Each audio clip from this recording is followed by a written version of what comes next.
Bonjour, c'est Marine de Déploie ta joie. J'accompagne les femmes prêtes à croquer la vie à pleines dents. Dans cette vidéo, je vais te parler d'amour de soi. En 2014, j'ai compris que je pouvais ouvrir mon cœur pour moi. Au départ, j'ai eu des difficultés à comprendre cette notion d'amour de soi. Je me disais, c'est pas bien, je vais devenir égoïste, je vais devenir narcissique, et j'avais peur qu'on me juge de faire ce choix-là. Petit à petit, j'ai dépassé cette idée.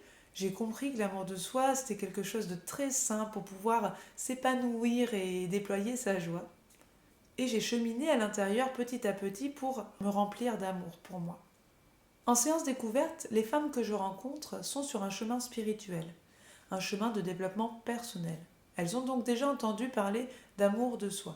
D'ailleurs, elles ont déjà commencé à avancer sur ce chemin, mais elles sentent encore que ça bloque, qu'elles n'arrivent pas pleinement à s'aimer.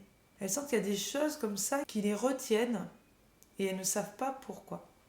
Pour d'autres, elles ont entendu parler de l'amour de soi, mais elles n'ont aucune idée du comment faire pour s'aimer. Lorsqu'on est en séance ensemble, je les invite à me raconter leur histoire, je leur pose des questions et très simplement, avec intuition, je vais voir les parts en elles qui sont inconscientes et qui manquent d'amour d'elles-mêmes. Donc je vais les guider pour qu'elles puissent voir ces parts inconscientes pour pouvoir les écouter, leur parler, les comprendre et les enlacer dans l'amour d'elles-mêmes. Très souvent, qu'est-ce que je vois ? Je vois qu'elles n'arrivent pas à se choisir pleinement. Et derrière, qu'est-ce qu'il y a ? Alors il peut y avoir différentes choses. Pour certaines, c'est simplement qu'elles n'ont pas d'outils pour apprendre à s'aimer. Elles ont essayé une fois, elles ont fait un exercice d'amour de soi, elles ont senti qu'elles ne ressentaient pas d'amour pour elles et elles se sont arrêtées là en se disant c'est pas pour moi. Pour d'autres, elles sont encore très attachées aux croyances de leurs parents, à leurs peurs, à leurs limitations. Donc elles sont fidèles à leurs parents et elles vont avoir besoin de cheminer pour remettre à leurs parents leurs croyances, leurs peurs, leurs interdits, leurs attentes aussi et pouvoir accueillir leurs propres envies, leurs propres désirs à elles. Pour d'autres, elles sont énormément dans le jugement d'elles-mêmes, elles sont très dures avec elles-mêmes et elles ont beaucoup d'attentes envers elles-mêmes.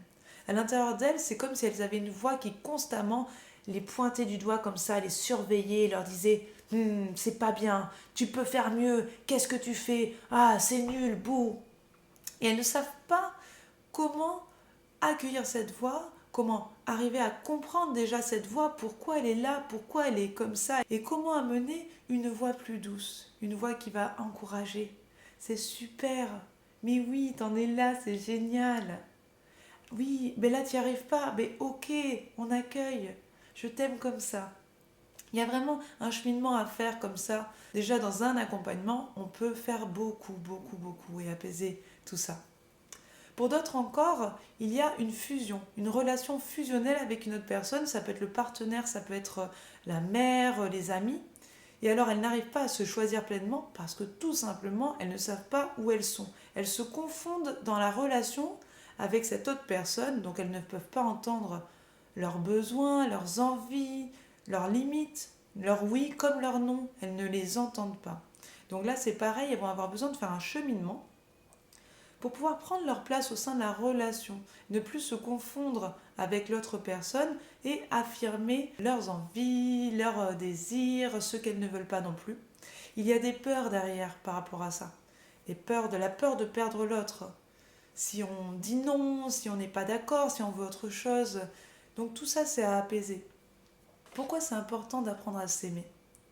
Parce que lorsqu'on veut croquer sa vie à pleines dents, d'abord, il faut pouvoir entendre ce qu'on a vraiment envie au fond de son cœur. Qu'est-ce qu'on a envie de vivre au fond de son cœur ? Comme on l'a vu précédemment, pour certaines, ça peut être compliqué parce qu'elles vont être fidèles aux rêves de leurs parents, donc elles ne vont pas être connectées à leurs propres rêves. Donc pour certaines, c'est vraiment compliqué. Et pour d'autres qui arrivent déjà à mettre en place leurs propres rêves, et c'est super, c'est vraiment génial, si elles n'arrivent pas à s'aimer, elles ne profiteront pas de ce voyage. Elles ne profiteront pas de leurs rêves pleinement parce qu'elles seront toujours dans le jugement, elles ne seront jamais satisfaites. Elles s'en voudront toujours quelque part de vouloir être heureuses et profiter. C'est pour ça que l'amour de soi, c'est très important pour pouvoir croquer sa vie à pleines dents. Et toi, qu'est-ce qui t'empêche de te choisir pleinement ?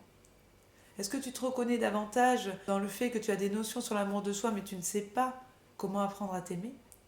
Est-ce que tu sens que tu as des fidélités fortes envers tes parents? Est-ce que tu te sens trop dur avec toi-même, pleine de jugement et tu n'arrives pas à dépasser cela? Est-ce que tu es dans une relation fusionnelle où tu te confonds avec l'autre, donc te choisir pleinement, tu ne sais pas où tu es, donc c'est très compliqué? Ou alors peut-être que tu ne sais pas, mais que tu sens que tu as besoin d'apprendre à t'aimer pleinement. Donc écris-moi en commentaire, en quelques phrases, et je prendrai le temps de te répondre. Et je vais en profiter pour faire des vidéos et des lives sur les réponses qui ressortiront pour pouvoir t'accompagner, pour pouvoir vous accompagner davantage sur l'amour de soi. Car je suis convaincue du fond de mon cœur que si chacun apprend à s'aimer pleinement, à se réconcilier avec toutes les parts de soi, ça ne sera plus la guerre à l'intérieur de soi. Et donc si chacun est en paix à l'intérieur, forcément le monde gagnera énormément en paix et en harmonie. Voilà, c'est tout pour cette vidéo. Pense à t'abonner sur ma chaîne si mes vidéos t'intéressent. Je te dis à bientôt. Quand tu pilotes en automatique, quand tu gigotes